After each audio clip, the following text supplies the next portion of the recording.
தமிழ் தடம் நேயர்களுக்கு வணக்கம். ஊடகவியலாளர் திரு கேப்ரியல் அவர்களோடு நம்ம உரையாட போறோம். வாங்க பேசலாம். வணக்கம். வணக்கம். பாகிஸ்தான்ல பெரிய பிரச்சனை போயிட்டு இருக்கு. பலுஜிஸ்தான் அப்படின்ற தனி நாடு கேட்டு விடுதலை படை பிரச்சனை பண்ணிட்டு இருக்காங்க. அவங்களை நாங்கள் ஒடுக்க போறோம் அப்படின்னு கடந்த ஜனவரி 26 பாகிஸ்தான் அதிரடிப்படை அந்த பலுஜிஸ்தான் மாகாணத்தில் தேடுதல் வேட்டை. ஸோ அது ஒரு முடிவுக்கு வந்திருக்கிறதாக இராணுவம் அறிவிச்சிருக்காங்க. கிட்டத்தட்ட 216 பேர் இந்த தேடுதல் வேட்டையில் இறந்துருக்காங்க அப்படின்றது இராணுவத்தினுடைய கிளைமாக இருக்குது.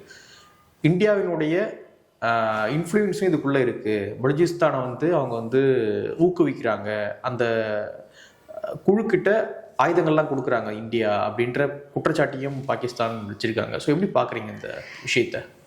இப்போ பாகிஸ்தான் பொறுத்தளவில் பலுஜிஸ்தான் அப்படின்ற ஒரு ப்ராவின்ஸ் இருக்குது. மொத்தம் அங்கே 4 ப்ராவின்ஸ் இருக்குது. பஞ்சாப், சிந்த், அப்புறம் கைபர் பக்துவா, அப்புறம் பலுஜிஸ்தான். இந்த 4 ப்ராவின்ஸ் இருக்குது.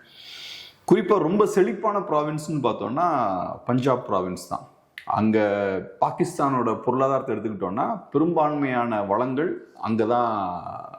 நான் சொல்கிறது வெல்த், பணம் பஞ்சாபை பேஸ் பண்ணி தான் இருக்குது. பஞ்சாப் ப்ராவின்ஸை பேஸ் பண்ணியிருக்கு. செகண்ட் பார்த்தோன்னா சிந்த் ப்ராவின்ஸும் கொஞ்சம் பணக்கார ப்ராவின்ஸ் தான். 3வது கைபர் பக்துவா, 4வது பார்த்தோன்னா பலுஜிஸ்தான். ஸோ பலுஜிஸ்தான் பெரிய வளர்ச்சி அடையாத ஒரு ப்ராவின்ஸாக இருக்குது. ஆனால் நிலப்பரப்பு எடுத்துக்கிட்டோன்னா 44% லேண்ட் ஏரியா பார்த்தோன்னா பலுஜிஸ்தானில் தான் இருக்குது. ஸோ பெரிய நிலப்பரப்பு. ஏறக்குறைய பாகிஸ்தானோட பாதி லேண்ட் மாஸ் பார்த்தோன்னா பலுஜிஸ்தானில் தான் இருக்குது. பாப்புலேஷனும் கம்மி தான். ஒரு 5% பாப்புலேஷன் பார்த்தா பாகிஸ்தானோட ஓவரால் பாப்புலேஷனில் 5% தான் பலுஜிஸ்தானில் இருக்காங்க. இந்த பலுஜிஸ்தான் பகுதி எடுத்துக்கிட்டோம்னா பெரிய வளர்ந்த பகுதியில் நான் ஏற்கனவே சொன்ன மாதிரி. 2வது விவசாயம் பண்ணுறதும் கஷ்டம். கொஞ்சம் ஒரு மாதிரி காஞ்ச பகுதி தான் அது. செழிப்பான பகுதி கிடையாது. ஏறக்குறைய ஒரு 5-10% நிலப்பரப்பு தான் விவசாயத்துக்கு உகந்ததாக இருக்குது. ஸோ நிறையா சிக்கல்கள் பார்த்தோம்னா பலுஜிஸ்தானில் இருக்குது. இந்த பிரச்சனைகள் இருந்தாலும் பலுஜிஸ்தானை பொறுத்தவரை நேச்சுரல் ரிசோர்ஸ் நிறைய இருக்கு. கோல்டா இருக்கலாம், காப்பரா இருக்கலாம், ஜிங்கா இருக்கலாம், அயனா இருக்கலாம், நேச்சுரல் கேஸ், இந்த மாதிரி நிறைய நேச்சுரல் ரிசோர்ஸ் பார்த்தோம்னா பலுஜிஸ்தான்ல இருக்கு. அந்த மக்களுக்கு இருக்கக்கூடிய கோபம் என்னன்னா, நமக்கு நிறைய வெல்த் இருக்கு, நிறைய நேச்சுரல் ரிசோர்ஸ் இருக்கு, பட் அதனால வரக்கூடிய லாபங்கள் நமக்கு வரமாட்டேங்குது. உள்ளதுலேயே நம்ம அதிகப்படியாக கான்ட்ரிபியூட் பண்றோம், நிறைய வெல்த் நம்ம இங்கிருந்து ஜென்ரேட் பண்றோம், ஆனா நமக்கு ரெவென்யூவா அது டிரான்ஸ்லேட் ஆக மாட்டேங்குது. வரக்கூடிய வருமானத்தை பாகிஸ்தான் கவர்மெண்ட் தூக்கிடுறாங்க, இல்லைன்னா அந்நிய நாட்டு நிறுவனங்கள் அதை எடுத்துடுறாங்க. குறிப்பா சீன நிறுவனங்கள் அதை தூக்கிடுறாங்க அப்படின்ற மாதிரி ஒரு பார்வை அவங்களுக்கு இருக்கு. ஸோ ஸ்டார்டிங்ல இருந்தே பார்த்தோம்னா அவங்களுக்கு இந்த கோபம் இருக்கு. ஏறக்குறைய 2000 இந்த காலகட்டத்தில் பலூச் லிபரேஷன் ஆர்மி அப்படின்ற ஒரு அமைப்பு உருவாக்கப்படுது. அவங்க சின்ன லெவலில் நிறைய தாக்குதல்கள் நடத்துறாங்க. ரெகுலராக அவங்க சின்ன சின்ன தாக்குதல்கள் நடத்துறாங்க. குறிப்பாக மற்ற ப்ராவின்ஸில் இருக்கக்கூடிய மக்களை அட்டாக் பண்ணுறது, நான் சொல்றது நான் பலூச் மக்களை குறிவைத்து அட்டாக் பண்ணுறது, காவல்துறையை அட்டாக் பண்ணுறது, போலீஸ் ஸ்டேஷன்ஸ் அட்டாக் பண்ணுறது. 24ல 25 நிறைய அட்டாக்ஸ் பண்ணாங்க. ரயில்வே ஸ்டேஷன் அவங்க ஒரு ட்ரெயினை கடத்தினாங்க, ரயில்வே ஸ்டேஷனை அட்டாக் பண்ணாங்க. ஸோ இப்போ பார்த்தோம்னா பெரிய ஒரு தாக்குதலை நடத்தியிருக்காங்க. நிறைய தாக்குதல்கள், குறிப்பாக பலுஜிஸ்தானோட கேபிட்டல் சிட்டியவும் அட்டாக் பண்ணியிருக்காங்க. அங்கே நிறைய அட்டாக்ஸ் நடத்தியிருக்காங்க. ஸோ இப்போ பலுஜிஸ்தான் லிபரேஷன் ஆர்மியோட அட்டாக், இந்த பிஎல்ஏ அமைப்போட அட்டாக் பார்த்தோம்னா வீரியம் அடைஞ்சிருக்கு. பெரிய ஸ்கேலில் அது நடந்திருக்கு. குறிப்பாக பிப்ரவரி மாதம் ஃபர்ஸ்ட் வீக் பார்த்தோம்னா நிறைய அட்டாக்ஸ் நடக்குது. ஸோ இன்னைக்கு இது பெரிய ஒரு இன்டர்நேஷனல் நியூஸாகவும் மாறிருக்கு. இப்போ பிஎல்ஐ தரப்பில் சொல்லப்படுற விஷயம் என்னன்னா, நாங்கள் நிறைய மிலிட்ரி பர்சனல்ஸை நாங்கள் சுட்டு வீழ்த்திருக்கோம்னு அவங்க சொல்கிறாங்க. பாகிஸ்தான் அரசு தரப்பில் சொல்லப்படுற விஷயம் என்னன்னா, ஏறக்குறைய 17 - 20 பேர் இறந்ததாக சொல்கிறாங்க, இராணுவ வீரர்கள். பாகிஸ்தான் தரப்பில் சொல்லப்படுற இன்னொரு விஷயம் என்னன்னா, நீங்கள் சொன்ன மாதிரி 200க்கும் மேற்பட்ட மிலிட்டன்ஸை நாங்கள் சுட்டு வீழ்த்திட்டோம் அப்படின்ற மாதிரி பாகிஸ்தான் கவர்மெண்ட் தரப்பில் சொல்கிறாங்க. ஸோ இந்த பிரச்சனை பார்த்தோம்னா இப்போ பொருளாதார சிக்கல்கள்லாம் வரும்போது இந்த பலுஜிஸ்தானுக்கான அந்த விடுதலைக்கான அந்த குரலும் பார்த்தோம்னா அங்கே இருக்கக்கூடிய தேசியவாதிகள் விடுதலை வேணும் அப்படின்ற ஒரு இடத்துக்கு வந்திருக்காங்க. ரொம்ப அக்ரெசிவாக ஃபைட்டும் அவங்க பண்ணிட்டு இருக்காங்க. இதில் சைனாவும் முக்கியமான ஒரு பிளேயர். இப்போ பலுஜிஸ்தானில் சைனா நிறைய இன்வெஸ்ட் பண்ணியிருக்காங்க. குறிப்பாக சைனா பாகிஸ்தான் எக்கனாமிக் காரிடர் அமைக்கிறாங்க. அந்த சைனா பாகிஸ்தான் எக்கனாமிக் காரிடர் எடுத்துக்கிட்டோம்னா பெல்ட் அண்ட் ரோட் இனிஷியேட்டிவோட ஒரு முக்கியமான ஒரு அங்கம். ஸோ குவாதர் போர்ட்டுன்னு ஒரு போர்ட் இருக்கு. அதுவும் பலுச்சிஸ்தான்ல தான் அமைஞ்சிருக்கு. தென்பகுதியில், பாகிஸ்தானோட தென்பகுதியில் குவாதர் போர்ட் வந்து அமைஞ்சிருக்கு. நம்ம சாபஹார் போர்ட் பத்தி பார்த்தோம் இல்லையா? சாபஹார் போர்ட்லாம் நம்ம அங்க இன்வெஸ்ட் பண்றதுக்கான காரணம் என்னன்னா, சைனா குவாதர் போர்ட்டை வந்து கட்டுறாங்க. பெரும்பாலும் சைனீஸ் மணில தான் அதை கட்டுறாங்க. அந்த போர்ட்டுக்கு பெரும்பாலும் சைனா ஃபண்ட் பண்றாங்க. 75% பணத்தை வந்து சைனா ஃபண்ட் பண்றாங்க. சைனாவோட டார்கெட் என்னன்னா, சென்ட்ரல் ஏஷியாவில் இருக்கக்கூடிய நாடுகள் இருக்கு இல்லையா, கஜகஸ்தான், கிர்கிஸ்தான், இந்த மாதிரியான, ஆப்கானிஸ்தான், துர்க்மெனிஸ்தான், இந்த மாதிரியான நாடுகளை ரீச் பண்ணணும், அங்க பொருட்களை கொண்டு போய் விற்கணும். அதுக்கு இந்த குவாதர் போர்ட்டை யூஸ் பண்ணலாம் அப்படின்றதுதான் சைனாவோட ஐடியா. ஸோ அதை கவுண்டர் பண்றதுக்கு தான் நம்ம ஈரான்ல சாபஹர் போர்ட்ல நிறைய இன்வெஸ்ட் பண்றோம்.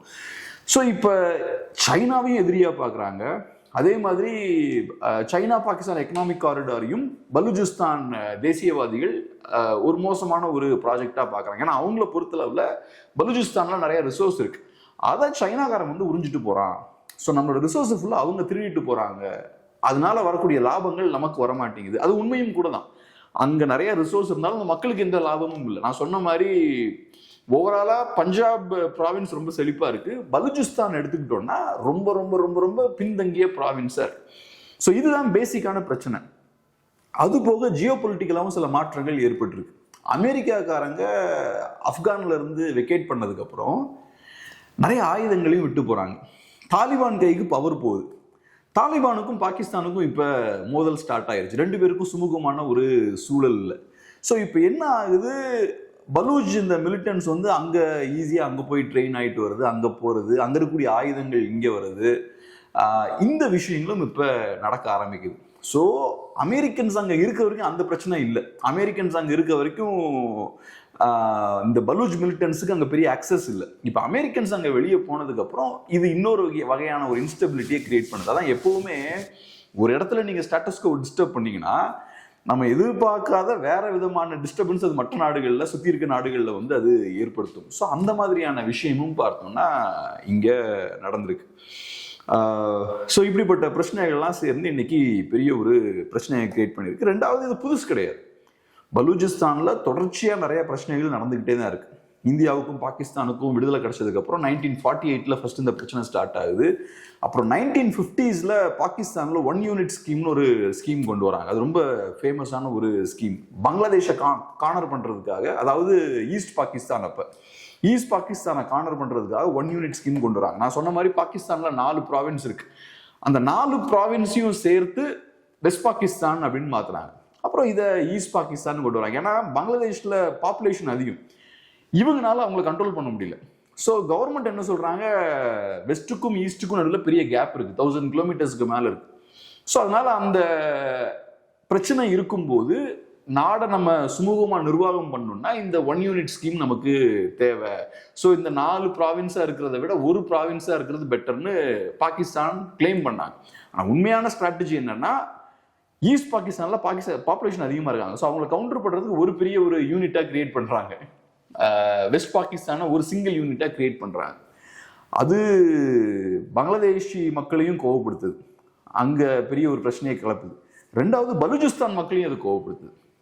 ஏன்னா பலூச்சிஸ்தான் மக்களை பொறுத்தளவில் எப்படி பார்க்குறாங்கன்னா, அவங்களோட அடையாளம் பறிக்கப்பட்டதா பார்க்குறாங்க. இப்போ ஒரு மாநிலத்தோட ஸ்டேட்ஹுட்டை பறிச்சா என்ன ஆகும், அந்த மக்களோட ரெப்ரசன்டேஷன் போயிடும், அடையாளம் அழிகிறதுக்கான வாய்ப்பு இருக்கு. ஸோ அந்த மாதிரி அவங்க பார்க்குறாங்க. ரெண்டாவது, 4 ப்ராவின்ஸும் சேர்ந்து ஒரு சிங்கிள் யூனிட்டா மாறும்போது என்ன ஆகுதுன்னா, அதுக்கு பஞ்சாபுக்கு தான் முக்கியத்துவம் வழங்கப்படும். ஏன்னா அவன் தான் மோஸ்ட்லி பாகிஸ்தானோட பொலிட்டிக்கல் எலிட் பார்த்தீங்கன்னா பஞ்சாப்ல தான் இருப்பாங்க.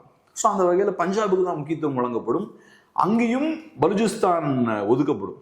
ஸோ அப்பயும் பார்த்தோம்னா பெரிய ஒரு கலவரங்கள், அப்புறம் இந்த மிலிட்டன்சிலாம் வெடிக்க ஆரம்பிக்குது. அதுக்கப்புறம் 60s 70s நிறைய ஃபேஸாக பார்த்தோம்னா இந்த பிரச்சனைகள் வந்துகிட்டே இருக்கு. இப்போ திரும்பவும் பார்த்தோம்னா பலூச்சிஸ்தான்ல இந்த மோதல்கள் இப்போ ஸ்டார்ட் ஆயிருக்கு.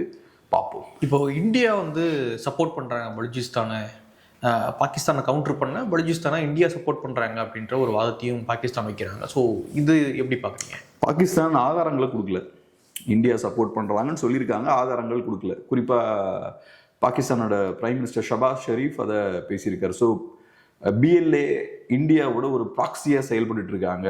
ஸோ இந்தியா தான் பிஎல்ஏவை பேக் பண்றாங்க அப்படின்ற விஷயத்த அவரு சொல்லியிருக்காரு. பட் இதுல சிக்கல் என்னன்னா, இந்தியா தரப்புல இருந்து சொன்ன ஒரு நல்ல பாயிண்ட் என்னன்னா, உள்ளுக்குள்ள நிறைய பிரச்சனைகள் இருக்கு. நீங்க பலுச்சிஸ்தானை சரி பண்ணுங்க. பலுச்சிஸ்தான்ல பெரிய ஒரு பொருளாதார சிக்கல்கள்லாம் போய்கிட்டு இருக்கு. ஸோ அது இருந்ததுன்னா நேச்சுரலா பிரச்சனை வரும். ஸோ பிரச்சனை உங்களுக்கு இன்டர்னலா இருக்கு. நீங்க எக்ஸ்டர்னலா அதுக்கு பழி போடுறதுக்கு ஆட்களை தேடாதீங்க. இன்டர்னலா உங்களுக்கு இருக்கக்கூடிய பிரச்சனைகளை நீங்க சரி பண்ணுங்க அப்படின்ற பாயிண்ட்டை இந்தியா தரப்பு வந்து சொல்றாங்க. அது உண்மையான ஒரு பாயிண்ட் தான். இந்த மாதிரியான பெரிய ஒரு பிரச்சனை தொடர்ச்சியா உங்களுக்கு இருந்துகிட்டே இருக்குன்னா, பலுச்சிஸ்தான்ல பிரச்சனை இருக்கு. நம்ம பார்த்தது போல அங்க இன்இக்வாலிட்டி இருக்கு.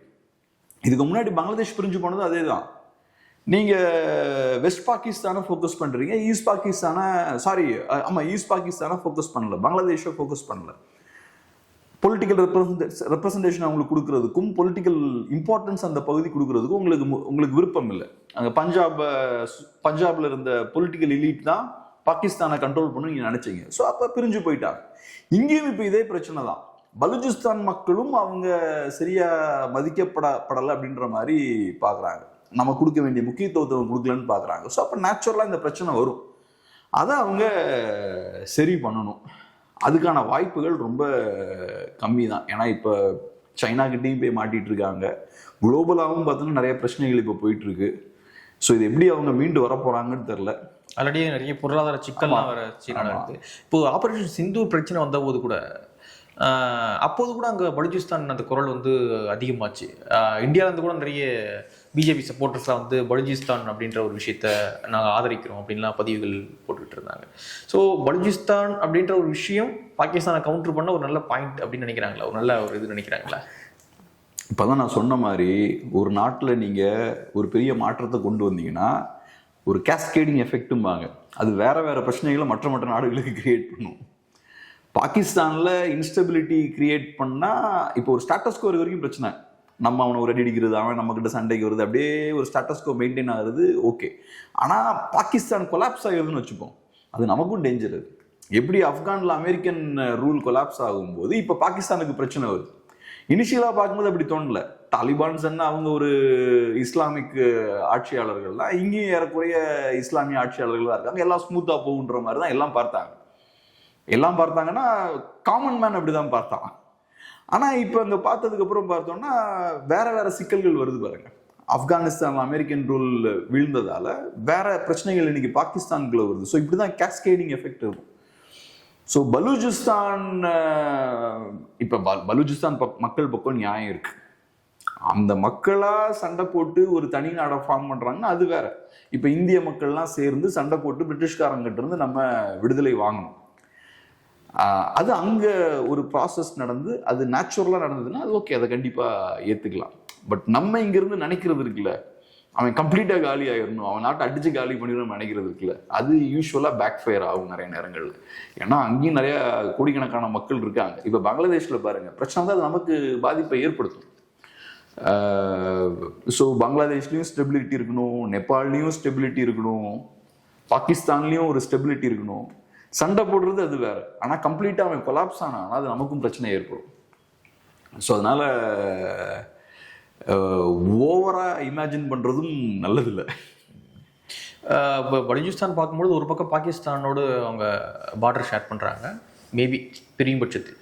இன்னொரு பக்கம் ஆப்கானிஸ்தான், இன்னொரு பக்கம் ஈரான், ஒரு பக்கம் கடல் இருக்கு. ஸோ ஈரான்ல இருந்து அவங்களுக்கு சப்போர்ட் இல்லை அப்படின்னு பாக்குறீங்களா நீங்க? இப்போ ஆப்கானிஸ்தான்ல இருந்து சப்போர்ட் இருக்கு, ஈரான்ல இருந்து அவங்களுக்கு சப்போர்ட் இல்லை. இன்ஃபேக்ட் ஈரானுமே அவங்கள ஒரு பிரச்சனையை தான் பாக்குறாங்க. ஈரானுக்குள்ளேயுமே நிறைய செப்பரேட்டிஸ்ட் மூவ்மெண்ட்லாம் இருக்கு. ஸோ ஈரானுக்கும் அந்த பிரச்சனை இருக்கு, இன்டர்னலா நிறைய பிரச்சனை இருக்கு. அதுல பலூச் மக்கள் அங்கேயும் இருக்காங்க, இந்த பலூச் செப்பரேட்டிசம் அங்கேயும் இருக்கு, ஈரான்லயும் இருக்கு. ஹிஸ்டாரிக்கலா நீங்க பலூச் மக்களோட நிலப்பரப்பை பார்த்தீங்கன்னா அது ஈரான்லயும் இருக்கு, பாகிஸ்தான்ல மெஜாரிட்டி இருக்கு, ஆப்கான்லயும் இருக்கு. ஸோ அந்த மக்களோட பாப்புலேஷனும் எல்லா பகுதியிலையும் இருக்கு. ஈரான்ல இந்த மாதிரி இன்டர்னலா நிறைய பிரச்சனைகள் இருக்கு. ஸோ அவங்களுமே அந்த பலூச் இஷ்யூ வந்து ஒரு பெரிய பிரச்சனையா தான் அவங்க பாக்குறாங்க. ஸோ நீங்க இந்த அலைன்மெண்ட்டை பார்த்தாலே கிளியரா உங்களுக்கு புரிஞ்சுக்கலாம் ஈரான் ஏன் இந்தியாவோட அலைன் ஆகுறாங்க. ஸோ ஈரான் இந்தியாவோட அலைன் ஆயிருக்காங்க, அப்ப பாகிஸ்தானுக்கு எதிரான ஒரு ஸ்டாண்ட் எடுக்கிறாங்க. ஸோ அப்போ ஓரளவுக்கு நேச்சுரல் பார்ட்னர்ஸாக இருக்காங்க. அதே மாதிரி பலூச்சிஸ்தானில் ஷியா முஸ்லிம்ஸ் அட்டாக் நிறைய தடவை பண்ணியிருக்காங்க. ஷியா முஸ்லிம்ஸ்க்கு எதிரான போக்கும் அங்கே உண்டு. அது காரணம் என்னன்னா அங்க அதுவுமே நீங்க பார்க்கலாம், ஈரான்ல வந்து ஷியா முஸ்லிம்ஸ் தான் மெஜாரிட்டி. ஸோ அந்த பிரச்சனையும் இருக்கு. ஸோ அதனால ஈரான் பெருசாக சப்போர்ட் பண்ணுறதுக்கு வாய்ப்பு இல்லை. பட் அது ஒரு ஸ்ட்ராட்டஜிக்கலி இம்பார்ட்டண்ட்டான ஒரு ஏரியாவில் தான் இருக்குது. நீங்கள் சொன்ன மாதிரி ஒரு சைடில் ஆப்கான், இன்னொரு சைடில் வெஸ்ட் சைடில் பார்த்தோம்னா ஈரான் இருக்குது. அப்புறம் சவுத்தில் கடலோட ஆக்சஸ் இருக்குது, அரேபியன் சீயோட ஆக்சஸ் இருக்குது, ஸ்ட்ரெயிட் ஆஃப் ஹுர்மூஸோட நெருக்கமாக இருக்குது, க்ளோஸாக இருக்குது. ஸோ முக்கியமான ஸ்ட்ராட்டஜிக் லொக்கேஷனில் அந்த பலுஜிஸ்தான் இருக்குது. ஸோ ஆனால் ஒரு கேர்ஃபுல்லான ஒரு சிக்கலான ஒரு விஷயம் தான். யாரும் அடிச்சோம் கவுழ்த்தோம்னா இதை பண்ண முடியாது. இதை ஸோ ஈரான் சப்போர்ட் பண்ணுவாங்கலாம் எதிர்பார்க்கறது கரெக்டாக இருக்காது. ஓகே, இப்போ தனிநாடு பலுஜிஸ்தான் வாங்கும் பட்சத்தில், அவங்க அந்த மக்கள் விடுதலை வாங்கும் பட்சத்தில் அது தனியாக அது சர்வே ஆகக்கூடிய வலிமை இருக்கா அந்த நாட்டுக்குன்னு கேட்குறேன். எனக்கு என்னன்னா இப்போ அங்கே ஒரு பெரிய மூவ்மெண்ட் இருக்கிற மாதிரி தெரியல. இது ஒரு மிலிட்டன்சி அங்கே இருக்கு, சண்டை போட்டுட்டு இருக்காங்க. பட் அந்த மக்களுக்கு தனியாக நிர்வாகம் பண்ணக்கூடிய கெப்பாசிட்டி இருக்கான்றது பெரிய ஒரு கேள்விதான். இப்போ ஒரு நாடு எப்போ விடுதலை பெறும்? இந்தியான்ற ஒரு நாடு எப்போ விடுதலை பெறுது? ஃபர்ஸ்ட் எக்கனாமிக்கலாக வீக்காக இருக்கும். எக்கனாமிக்கலாக வீக்காக இருக்கும்போது பிரிட்டிஷ்காரங்க நம்மளை கண்ட்ரோல் பண்ணுறாங்க. அப்புறம் ஸ்லோவாக இந்தியா எக்கனாமிக்கலாக க்ரோ ஆக ஆரம்பிக்குது. இங்கே ஒரு ரூலிங் எலிட் கிரியேட் ஆக ஆரம்பிக்கிறாங்க, ஒரு புது வர்க்கம்லாம் உருவாக ஆரம்பிக்கிறாங்க. அவங்களுக்கு பிரத்யேக பொருளாதார நலன்லாம் இருக்கு. இப்படிதான் அமெரிக்காவுக்கும் விடுதலை கிடைச்சது. அமெரிக்கா ஒரு பாயிண்ட் வரைக்கும் அவங்க பிரிட்டிஷ்க்கு கண்ட்ரோல் கீழே தான் இருக்காங்க. அவங்க பிரிட்டிஷ்காரங்க வேற, நம்ம வேறன்னு கூட பார்க்கல. ஏன்னா எல்லாம் ஒரே மொழி பேசுறவங்க, ஒரே இனத்தவர்கள், ஒரே மதத்தவர்கள். அஃப்கோர்ஸ் மொழி டிஃப்ரெண்ட் மொழி பேசினாங்க, பட் மோஸ்ட்லி எல்லாம் இங்கிலீஷ் பேசினவங்க தான். ஸோ அவங்க டிஃப்ரெண்டாக கூட பார்க்கலாம். ஆனால் ஒரு பாயிண்ட்டுக்கு அப்புறம் என்ன ஆகுது, அமெரிக்கன்ஸ் வந்து எக்கனாமிக்கலாக பவர்ஃபுல்லாக ஆரம்பிக்கிறாங்க, க்ரோ ஆக ஆரம்பிக்கிறாங்க. அவங்களுக்குன்னு பிரத்யேக அரசியல் நலன் இருக்கு, பொருளாதார நலன் இருக்கு. அதுக்கு எதிராக பிரிட்டிஷ்காரன் திரும்பும்போது தான் ரைட், நமக்குன்னு ஒரு தேசிய நலன் இருக்கு, அதை நம்ம பாதுகாக்கணும், அப்பதான் நம்மளோட பொருளாதாரத்தை பாதுகாக்க முடியும். அங்க இருக்கக்கூடிய எக்கனாமிக் எலீட்டா இருக்கலாம், மக்களா இருக்கலாம், அவங்களோட நலன் அப்பதான் பாதுகாக்க முடியும்ன்ற புரிதல் அவங்களுக்கு வருது. ஸோ அது எங்க இருந்து வருதுன்னா வளர்ச்சியிலிருந்து வருது. அவனுக்கு ஒரு பொருளாதாரம் இருந்தால் தானே அந்த பொருளாதார நலனை அவன் பாதுகாக்க முடியும். அந்த இடத்துக்கு அவங்க வந்ததுக்கு அப்புறம் பிரிட்டிஷ்காரனுக்கு எதிராக சண்டை போடுறாங்க. சண்டை போட்டதுக்கு அப்புறமும் ஸ்ட்ராங்கா அவங்க இருக்காங்க. இது இந்தியாவுக்கும் அப்ளை ஆகும். ஃபர்ஸ்ட் இந்தியா வீக்கா இருக்கும்போது ஈஸியா பிரிட்டிஷ்காரோட கண்ட்ரோல் கீழே இருக்காங்க. அதுக்கப்புறம் ஸ்லோவா ஸ்ட்ராங் ஆகுறாங்க. எப்படின்னா ஒரு சின்ன பையன் ஃபர்ஸ்ட் ஒரு குழந்தை பிறக்கும் போது பேரண்ட்ஸோட கண்ட்ரோல் கீழே இருக்காங்க. அதுக்கப்புறம் ஸ்லோவா வளர்ந்ததுக்கு அப்புறம் பேரண்ட்ஸோட கண்ட்ரோல்ல மீறியும் ஒரு இண்டிவிஜுவல் வளர ஆரம்பிக்கிறாங்கல்ல, ஏறக்குறைய ஒரு நாடும் அதே மாதிரி தான். இங்க என்ன சிக்கல்னா பொருளாதார ரீதியாக ரொம்ப மோசமான ஒரு கண்டிஷன்ல இருக்காங்க. இவங்களால தனியா இருக்க முடியுமான்னு எனக்கு தெரியல. சில நேரங்கள் என்ன ஆகும்னா எக்கனாமிக் ட்ரெயின் நடக்கும். ரிசோர்ஸ் எல்லாம் இப்ப இவங்க ட்ரெயின் பண்ணிட்டு இருக்காங்களா, அதனால இவங்க பெரிய ஒரு பொருளாதார வீழ்ச்சியில இருக்கலாம்.